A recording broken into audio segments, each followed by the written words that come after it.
Operation बारबारोसा। यह operation बारबारोसा क्या है? एक ऐसा ऑपरेशन जिसके अंदर जर्मनी जो है वो यूएसएसआर पर हावी हो गया था। चलिए मैं थोड़ा सा आपको इतिहास की बातें बताता हूं। साथियों, सेकेंड वर्ल्ड वॉर की कटपट कथा फर्स्ट वर्ल्ड वॉर के अंत में लिखी जा चुकी थी। आप सभी को थोड़ा सा इतिहास के बारे में मैं जानकारी दे दूं। हालांकि समय समय पर ऐसी कहानियां मैं लेकर आता रहता हूं जो थोड़ा इतिहास से निकल कर आती हैं। फर्स्ट वर्ल्ड वॉर के अंदर जर्मनी युद्ध हार गया था। जब हार गया तो उसके साथ जो संधि की गई, उन संधियों में जर्मनी को बहुत ही गिल्ट फीलिंग हुई थी। यही कारण है कि अपनी गिल्ट को मिटाने के लिए हिटलर के नेतृत्व में जर्मनी के नाजियों ने एक प्रकार से अपने अंदर का भाव पैदा किया और कहा कि हम अपना खोया हुआ इज्जत या सम्मान वापस प्राप्त करेंगे। हिटलर के नेतृत्व में 20 साल के अंदर ही जर्मनी वापस से युद्ध के लिए तैयार हो गया और इतना गजब लेवल पर तैयार हुआ कि 1939 के अंदर जर्मनी ने अपना प्रसार शुरू कर दिया और प्रसार के नाम पर वो यात्रा करने निकला पोलैंड की तरफ। यदि आपके पास वर्ल्ड मैप लगा हुआ है तो बेहतर है, अदरवाइज मैं आपको बताता चल रहा हूं, उस हिसाब से आप अपने मन में पिक्चर बना लीजिए। वर्ल्ड मैप अगर आप पढ़ते हैं तो दिशाओं को आसान भाषा में ऊपर की तरफ नॉर्थ पढ़ते हैं, नीचे की तरफ साउथ पढ़ते हैं, राइट की तरफ मतलब ये ईस्ट की जो राइट हैंड है आपका उस तरफ ईस्ट पढ़ते हैं और लेफ्ट हैंड है आपका उस तरफ वेस्ट पढ़ते हैं। तो जब आप जर्मनी का मैप देखेंगे तो जर्मनी के राइट यानी ईस्ट की तरफ जर्मनी ने चलना शुरू किया, यानी हिटलर की सेना ने चलना शुरू किया। और चलते हुए उसने सोचा कि सबसे पहले अपन पोलैंड पर कब्जा करते हैं। क्यों? क्योंकि जर्मनी इतना बड़ा होना चाहिए कि फ्रांस और ब्रिटेन इसके सामने टिक ना पाए। और आपको मैं बताऊं, शुरुआती 6 महीने के भीतर भीतर ही जर्मनी ने फ्रांस को पटकनी दे दी, कब्जा कर लिया, फ्रांस को हरा दिया कि हटो ये कुछ है ही नहीं। हिटलर के अरमान इतने ऊपर थे कि पूरे यूरोप पर अगर कोई दिखे तो केवल जर्मनी दिखे, इतना बड़ा जर्मनी हो। जैसे यूएसएसआर को आप देखते हैं पूर्व से लेकर पश्चिम तक विस्तृत है, ऐसे ही जर्मनी चाहता था कि पूरे यूरोप में केवल एक ही देश हो जिसका नाम जर्मनी हो, और वो हिटलर की मंशा थी। ऐसी स्थिति में सबसे पहले उसने फ्रांस को पटकने दी कि हटो बेटा, तुम्हारा कोई मतलब नहीं है यहां पे, ठीक है साहब।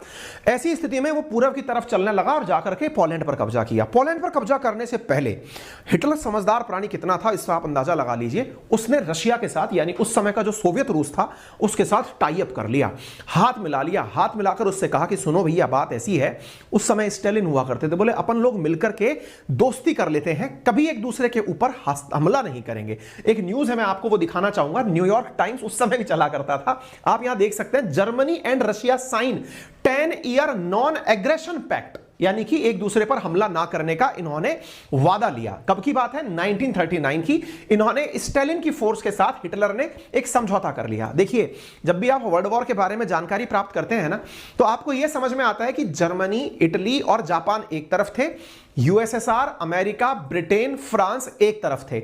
लेकिन शुरुआत में ऐसा नहीं था। 1939 में तो स्टालिन की फोर्सेस ने जर्मनी के साथ दोस्ती निभाई थी। इसकी न्यूज मीडिया में उपलब्ध है, आप न्यूयॉर्क टाइम्स की ये जो खबर देख रहे हैं कि जर्मनी और रशिया ने एक साथ 10 साल के लिए एग्रीमेंट साइन किया था कि हम दोनों मित्र बनकर के लंबे समय तक साथ चलेंगे, दोनों का एक दूसरे का साथ होगा। हालांकि जर्मनी का मतलब एक तरह से ये समझिए कि शुरुआती रूप से ही दुश्मन रहा था यूएसएसआर, लेकिन हिटलर बहुत ही दिमागधारी व्यक्ति, विस्तारवादी व्यक्ति था।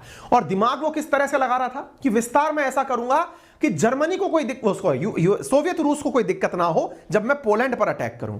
भाई साहब, मंशा क्लियर थी, बंदा अटैक करने निकल पड़ा।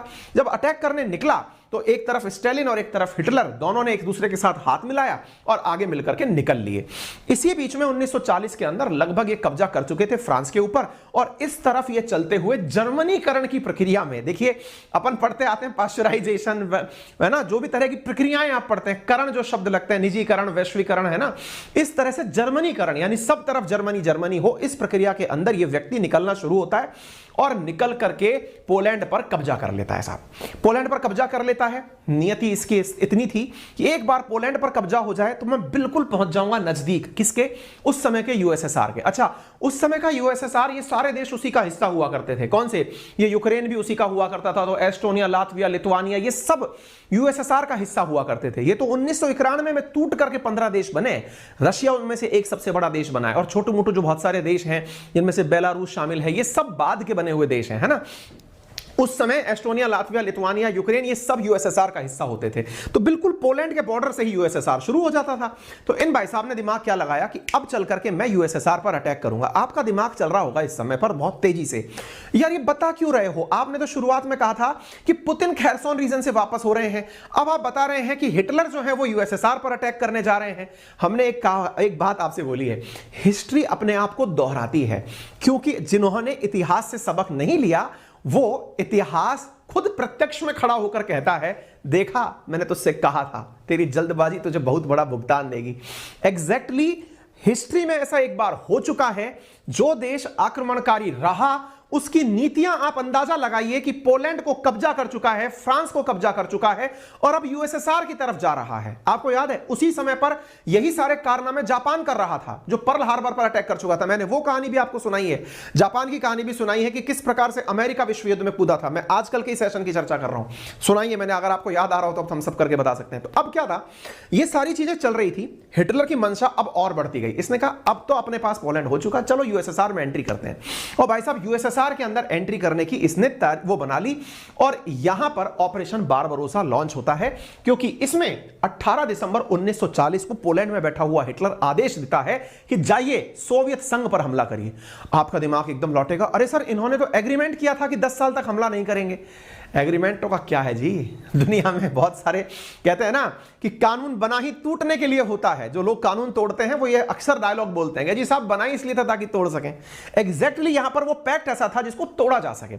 हिटलर ने अपनी हिसाब से उस पैक्ट को तोड़ दिया। 1940 में उसकी महत्वाकांक्षाएं बढ़ने लगी, नाम दिया गया ऑपरेशन बारबरोसा और उसके तहत उसने सोवियत संघ पर हिटलर के मतलब इसके ऊपर आदेश दे दिया कि जाओ सोवियत रूस पर चढ़ाई करो।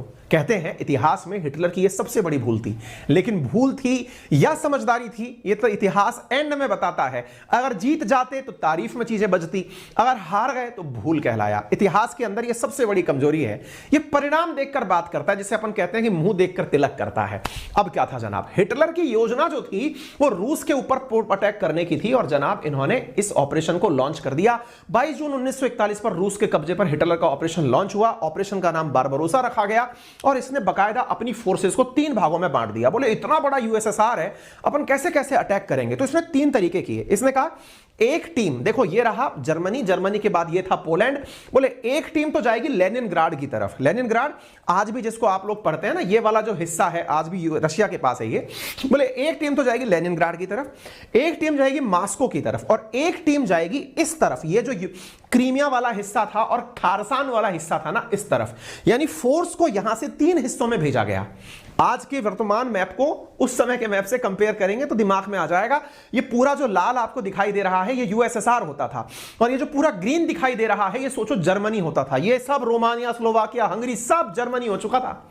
इतना बड़ा जर्मनी का विस्तार था, आमने सामने कन्फ्रंटेशन हो रहा था। जो हिटलर पूरी जो जर्मनी 1919 के अंदर लगभग पूरा बर्बाद हो चुका था, वो 1939 में इतना ताकतवर हो गया कि हर तरफ हरियाली थी जनाब। अटैक होता है, 3 तरफ फोर्सेस जाती हैं, फोर्सेस अटैक करना शुरू करती हैं। लेनिनग्राड, मॉस्को और स्टालिनग्राड तीनों तरफ अटैक होना शुरू। इधर की तरफ स्टालिनग्राड, इधर की तरफ लेनिनग्राड और मॉस्को पर हमले तीनों तरफा चल रहे थे और रशियन फोर्सेस पीछे सरकती जा रही थी, क्योंकि जर्मनी अपने साथ हजारों की संख्या में टैंक, हजारों की संख्या में गोला बारूद और इवन जो सैनिक हुआ करते थे ना, वो उस समय के सैनिक पशुओं को तो साथ लेकर चलते ही थे, साइकिल पर सवार होकर के भी चलते थे। आप अंदाजा लगाइए, जो आप टैंक चलते हुए देख रहे हैं 1939 के समय के हैं ये, 40-41 के समय के हैं ये। आप इससे अंदाजा लगाइए हमारे देश की आजादी से पहले इतने जबरदस्त तरीके के वेपन जर्मनी लेकर चढ़ाई कर रहा था। हालत यह हो गई कि लाखों की संख्या में सोवियत रूस के सैनिक मारे गए, बड़ी मात्रा में कैजुअल्टी हुई। जब कैजुअल्टी हुई, सरेंडर्स हुए, सोवियत रूस पीछे भटकता चला जा रहा था। आज जिस यूक्रेन को हम चर्चा में ले रहे हैं, इस पर जर्मनी अपना कब्जा कर चुका था। हिटलर ने कहा कि यूक्रेन पर कब्जा कर लो। क्यों? क्योंकि आज भी आपको मालूम है ना, असल में अनाज का कटोरा, गेहूं का कटोरा आज भी यूक्रेन है। हिटलर को भी पता था कि यहीं पर सबसे ज्यादा गेहूं पैदा होता है, इसको पकड़ो क्योंकि यहीं से भूख मिटेगी। तो यूक्रेन पर कब्जा कर लिया साहब उन्होंने, और कब्जा करके बोले अब सारी फोर्सेस को बोल दो आगे बढ़ेंगे और जाकर मॉस्को जाएंगे। तीनों सेनाएं अपना अपना दायित्व निभाने के लिए निकल पड़ी। ये आप देख सकते हैं, यहां पर आपको तस्वीरें दिखाई पड़ रही होंगी। अब आज्ञा मिलती है कि जाइए अब मॉस्को पर अटैक करना है। अब जनाब आप इधर देखिए, यहां पर स्टालिन जो है वो हिटलर के ऊपर ना भरोसा किया, क्योंकि उसको पता था कि यह व्यक्ति कैसा है। इधर स्टालिन भी तैयारी कर रहा था, लेकिन करे कैसे? अचानक हुए हमले से वो पूरी तरह स्तब्ध था। घटनाएं आगे बढ़ती रही, घटनाएं आगे बढ़ती रही। यूक्रेन की ये जर्मनी की फोर्सेस रशिया की तरफ चढ़ने लगी, बर्बादियों का कहर बरपता रहा। कीव पर कब्जा हो गया, यूक्रेन पर पूरी तरह कब्जा हो गया। आप देख सकते हैं लेनिनग्राड, मॉस्को और कीव ये धीरे धीरे अब नाजीवाद की पकड़ में आने लगा।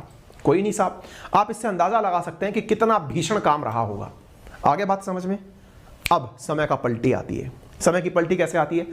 सोवियत रूस ने इस समय की प्रतीक्षा करी थी। किस समय की? कि यार अब हमारा अंत समय आ चुका है, मॉस्को बचाना है, सेना खत्म हो चुकी है, सब तरह से मौसम बिगड़ चुका है, अगर अब भी अपना देश नहीं बचाया तो बर्बाद हो जाएंगे। रशियन फोर्सेस एक साथ इकट्ठी वापस होती हैं अपने राजधानी को बचाने के लिए इकट्ठी। मैंने कहा ना, इतिहास को याद करिए, ये बिल्कुल वैसा ही है जैसे कीव को बचाने के लिए यूक्रेनियन फोर्सेस इकट्ठी हो गई थी। आपको याद है यूक्रेन पर जब यूएस या अभी रशिया का हमला इन दिनों हो रहा था, तो कीव को चारों तरफ से बचाने के लिए यूक्रेन की फोर्सेस ने सब कुछ दमखम लगा दिया। एग्जैक्टली ऐसा ही हुआ। वहां पर मॉस्को को बचाने के लिए यूएसएसआर की फोर्सेस एकत्रित हो गई और ऑपरेशन लॉन्च किया, ऑपरेशन टाइफून। ऑपरेशन टाइफून में बची कुची जो सेना थी उसको लेकर के सोवियत रूस खड़ा हो गया जर्मनी पर अटैक करने के लिए। ऑपरेशन टाइफून सफल होने लगा। कारण क्या था? जो आज कारण आपको पुतिन के पीछे हटने का दिखाई पड़ रहा है, यह हिटलर के पीछे भी हटने का कारण था। क्या? इतने दिन से युद्ध में चल रही सेना, आपको मालूम है अभी यूक्रेन पर 9 महीने से सेना अटैक कर रखी है रशिया की, उनका मोरल डाउन हो चुका है कि यार क्यों कर रहे हैं ये सब। एग्जैक्टली ऐसे ही हिटलर के समय पर जर्मनी की जो सेना थी उसका मोरल डाउन हो चुका था कि यार 2-3 साल से लड़ाई लड़ रहे हैं, कब तक लड़ेंगे और कहां तक जाएंगे। भाई साहब, उस हारी हुई सेना को, थकी हुई सेना को, जिसका मनोबल लगभग टूट चुका था, अब यूएसएसआर की सेना जो एकदम खार खाए बैठी थी और उसने एकदम अटैक मार दिया। नाम दिया ऑपरेशन टाइफून, जिसने बारबाडोस के अस्थि पंजर उड़ा दिए। कहते हैं कि जर्मनी की सेना इस चीज के लिए तैयार नहीं थी कि वहां पर इतनी कीचड़ होगी बारिश के बाद कि उनके टैंकर फैंकर सब रफ जाएंगे, फंस जाएंगे, और हुआ भी यही। आप देख सकते हैं ऐसी तस्वीरें हैं जिसमें कि रशियन फोर्सेस या रशिया की जो सड़कें थी या मैदान थे उसमें जर्मनी के लड़ाकू वाहन फंस गए, और इसका फायदा लेते हुए बड़ी मात्रा में स्टालिन की सैनिकों ने ठंड का फायदा उठाया और जर्मनी की सेना को पीछे धकेलना शुरू किया। देखिए उस समय होता क्या था कि यूएसएसआर आज भी जब आप देखते हैं तो वहां पे मतलब जबरदस्त फ्रिजिड जोन वाले क्षेत्र में पहुंच जाता है, आर्कटिक वाले रीजन में पहुंच जाता है। ऐसी स्थिति में वहां की जो सर्दी है, जर्मनी के लोगों को आदत नहीं थी इतनी सर्दी झेलने की, वो सेना अपनी इसी चीज का फायदा उठाकर उस पर अटैक करने लगी। इन्हें बैक टू पवेलियन लौटना पड़ा। सोवियत संघ ने इतना कड़ा जवाब दिया, वो सोवियत संघ जिसकी लगभग 10 लाख के करीब सेना हार चुकी थी, मर चुकी थी, गायब हो चुकी थी, अब वो वापस आता है और धकेलना शुरू करता है। आपको जानकर आश्चर्य होगा साथियों कि जो घटना 1940 में शुरू हुई थी, पहुंचते पहुंचते 1944 के गर्मी के मौसम तक इसी रशिया की यानी यूएसएसआर की सेना ने जर्मनी के बर्लिन पर कब्जा कर लिया। सोचो कहां से चले थे, अटैक करते करते आप मास्को जा रहे थे, मास्को से भाई साहब वापस लौटना शुरू हुआ और पहुंच कहां गए, एकदम बर्लिन तक। और आपको मालूम होना चाहिए जब वर्ल्ड वॉर सेकंड खत्म हुआ था तो जर्मनी का बंटवारा हुआ था, बर्लिन की दीवार खींची गई थी। यह वही कहानी है। यानी आपने यूं जाती हुई सेना देखी, आपने यूं लौटती हुई सेना देखी, आपने दोनों प्रक्रियाएं एक साथ देख ली। यह थी कहानी। अगर आपको इस कहानी से आज की कहानी जोड़ने में कुछ भी मदद मिल रही हो तो मेरा काम सफल हो जाएगा। आप मुझे कमेंट बॉक्स में, और देखो जब मैं ऐसी रोचक कहानियां आपको सुनाता हूं ना, तो इतना सा कष्ट तो आप खुद के लेवल पर कर दिया करो कि सेशन को तुरंत शेयर कर दो कि हाँ यार ये कुछ लोगों के तो काम की होगी। कम से कम इतना कि हाँ अपना सर का ये थोड़ा सा प्रयास है, वीडियो को लाइक ही कर दें।